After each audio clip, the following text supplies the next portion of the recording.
Here's the thing. I have no degree. I'm by no means a professional historian. No formal education, but I do have what I do have is a lot of amateur, long time education, in the sense that I've read a ton of shit throughout my life.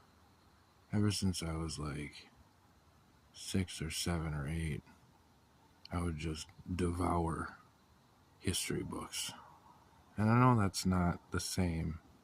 I get it. But I could probably tell you generally what was occurring at any given point around the world between like 4000 BC to now, in general. My knowledge is like a very wide pond, if that makes any sense, as far as history goes. That is to say, I know a little about a lot, and I'm not entirely convinced that it really takes that sharp of an education to see patterns in terms of history.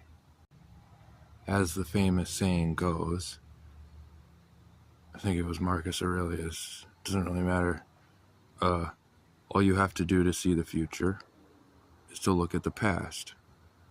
There's some form of that.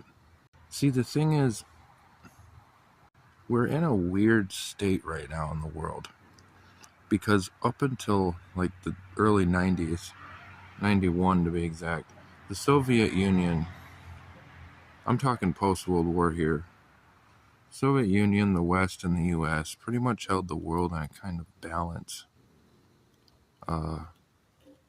There was a check on each other. There was a rough dichotomy. But since the collapse of the Soviet Union, in that power vacuum, it's pretty much since the 90s been a weird transitionary period between a reestablishment of a power, while the US has sort of just dangled as the one main superpower. In terms of industry, I'm talking in terms of military, in terms of reach, resources, all that shit. And now in the 20s, we're approaching an age where that's beginning to wane a little bit.